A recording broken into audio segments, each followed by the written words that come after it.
Hey guys, this is Brad Barnes of Barnes 4-Wheel Drive. Today we're going to take a look at our TJ belly up skid plate.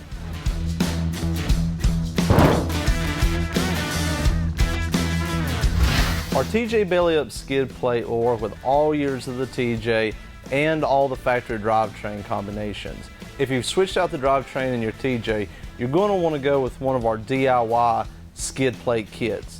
But this skid plate is going to have all of your mounting holes for your frame and your drivetrain already drilled, ready to go. The only thing you're going to need to do is paint it and install it. The factory TJ skid plate was stamped out of thin material. Since it was out of such thin material, they had to put a lot of ridges in it to gain enough rigidity to hold up the drivetrain of your Jeep. Since we made this out of much thicker steel, we were able to keep it nice and flat, so it's going to work a lot better off-road. You're not going to be getting hung on everything you drive over. The skid plate is going to come with all the hardware you need to install it. You've got your 6 bolts that's going to bolt your skid plate to your frame. Your transmission mount is going to mount to this bracket here, and we have the hardware supplied to mount the transmission bracket onto the skid plate. Our skid plate has drain holes in all 4 corners, so all the debris and stuff will be able to drain out. And if you'll take a look here at the bottom, we made our skid plate out of 1/4-inch steel so we could keep the bottom nice and smooth. Since we went to that much trouble, we also wanted to keep our hardware from getting hung up on obstacles on the trail, so we went ahead and countersunk the holes as well. Alright guys, so let's get this skid plate installed on our 97 Jeep TJ. We're just going to need a few tools. We got a 3/8 ratchet, 9/16 wrench, 13mm socket, 3/4 socket, and a 7/32 Allen wrench.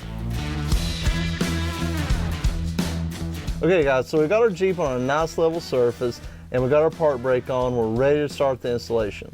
The first thing we're going to do is unbolt the transmission bracket from the transmission skid.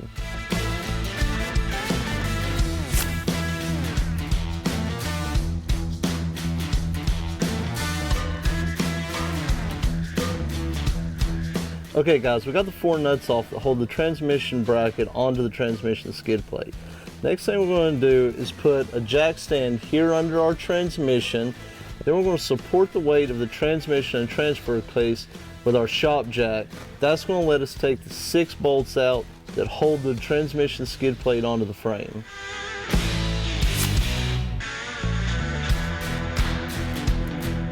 Okay guys, so we've got our transmission supported with our floor jack.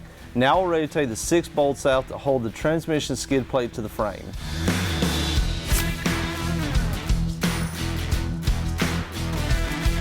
Okay guys, we got our 6 bolts out that attach our skid plate to the frame.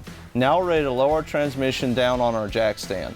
If you happen to have an automatic transmission, you're going to want to put something on top of your jack stand so you don't dent your transmission and oil pan.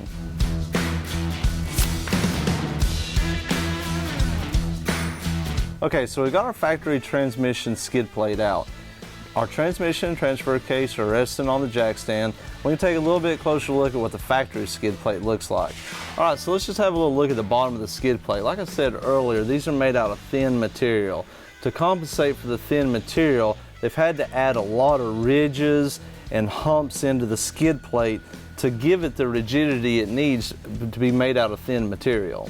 So what we're going to do is we're going to take a look at our factory skid plate location for the transmission bracket here on the bottom. This is going to tell us where to mount our transmission bracket on our new skid plate. Okay guys, so we've got our 2 skid plates side by side. What I want to do here is use the factory skid plate to determine where I need to mount my transmission mounting bracket onto the skid plate. If you don't happen to have your factory skid plate for some reason, you can always use your floor jack to raise your new skid plate up under the Jeep, and that way you'll be able to align the bracket where you need it to be. For this drivetrain on this Jeep, our bracket needs to go in the very far back location.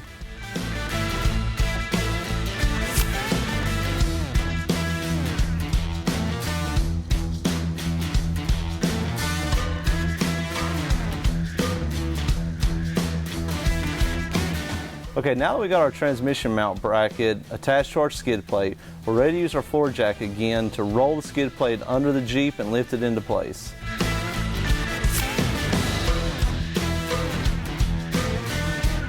Okay, so we lined up the studs in the transmission mount with the transmission mount bracket that we attached to our skid plate as we lifted the skid plate up into position.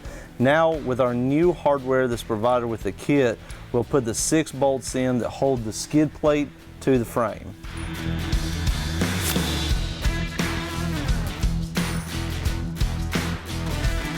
Okay guys, we got our skid plate mounted to the frame.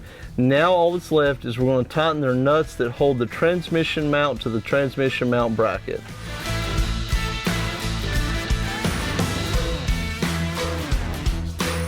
Okay guys, you can really see what we've accomplished now. We got a nice smooth skid plate. It's made out of thick steel and you're ready to wheel. Thanks for watching our video. Be sure to like and subscribe, and hopefully we'll see you out on the trail soon.